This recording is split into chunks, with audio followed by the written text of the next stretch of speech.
Hello everyone, this is Dev here, MSc Nursing, registered from India. ठीक है, we are talking about fetal circulation that it is totally different from the adult.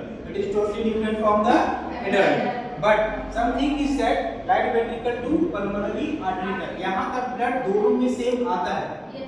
Problems is that जब तक fetal life में हमारी lungs क्या रहता है, collapse रहता है, तो वहाँ से fetal circulation का चेंज हो जाता है पैटर्न. फर्स्ट कैन इज जो मदर का मेटरनल वूम है वहां से निकलता है प्लेसेंटा. देखिए there is placenta and in placenta combination between two artery and one veins.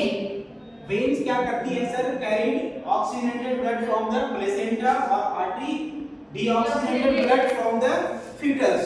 Foetus जो डीऑक्सीजनेटेड ब्लड है वो प्लेसेंटा में लाएगा और मदर से जो अच्छा ब्लड है, शुद्ध ब्लड है, वो 80 to 100 ml. कितना 80 to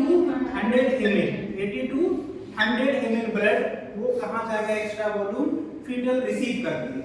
उसके बाद में फीटल रिसीव करने के लिए हमको मेरे को 3 डक्टस से क्रॉस करना पड़ता है. First one is ductus venosus, second one is foramen Oval and third one is ductus arteriosus.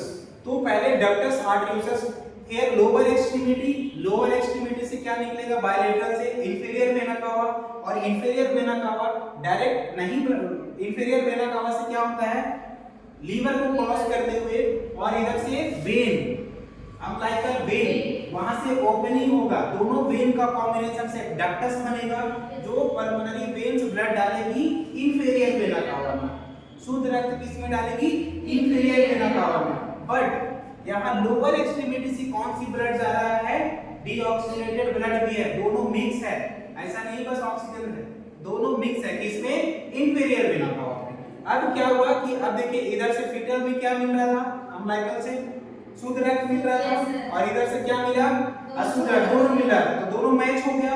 But ductus venosus के माध्यम से इंफीरियर वेना कावा में गया ब्लड और इंफीरियर वेना कावा से राइट एट्रियम में पहुंचा और right atrium through the tricuspid valve inter into right ventricle और राइट वेंट्रिकल से इंटर कहां किया, पल्मोनरी आर्टरी में. पल्मोनरी आर्टरी में, और पल्मोनरी आर्टरी में फीटल का जो सर्कुलेशन एज है, फीटल्स का जो एज होता है वो क्या होता है सर, उसमें रेस्पिरेशन प्रेजेंट नहीं होता है, उस due two of collapse lung, due two of collapse lung.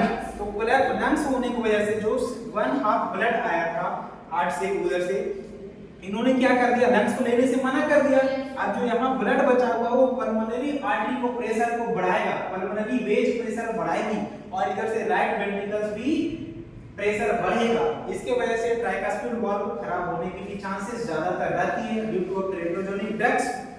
तो यहाँ से जो फोरामेन को अब क्या निकलेगा, 1/2 जो ब्लड बच रहा था, प्रेशर जो बढ़ा रहा था due two of lungs collapse, lungs देने से मना कर दिया, तो यहाँ से निकलेगी डक्टस आर्टरियोसस. क्या निकलेगी, डक्टस आर्टरियोसस. और डक्टस आर्टरियोसस दोनों के माध्यम से, एक पल्मोनरी आर्टरी से और दूसरा डिसेंडिंग एओर्टा में जाकर के ओपन होगा.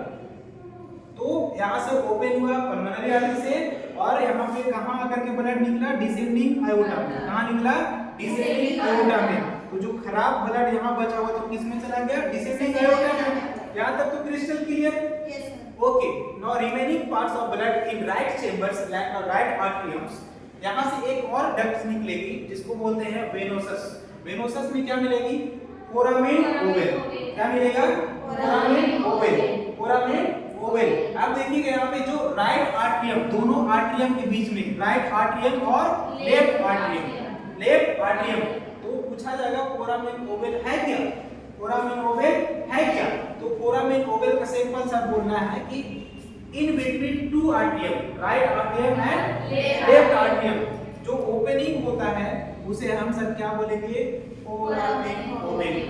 और जो यहाँ का ब्लड रिमेनिंग बचा हुआ तो किस में चला गया, लेफ्ट आर्टरियम. और लेफ्ट आर्टरियम से भी बाइकास्पिड वॉल्व होने के माध्यम से किधर चला गया, लेफ्ट वेंट्रिकल पे. कहां चला गया, लेफ्ट वेंट्रिकल पे. और लेफ्ट वेंट्रिकल से डिसेंडिंग आयोटा में चला गया और आयोटा के माध्यम से कहां चला गया ब्लड, अम्बिलिकल आर्टरी में. कहां चला गया, अम्बिलिकल आर्टरी से.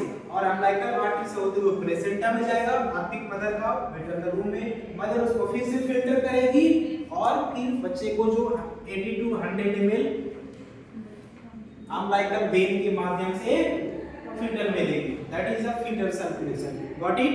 नाउ नेक्स्ट वन बोला जा रहा है कि अगर if foramen ovale not close at the time of birth या under 7 days we can consider ASD, arterial septal defect, arterial septal defect। इसको 1 ईयर तक हम लोग मैनेज करते हैं, ऑब्जर्व करते हैं, और उसमें भी नहीं हुआ तो फिर हमें सर्जरी करना पड़ेगा, क्लियर?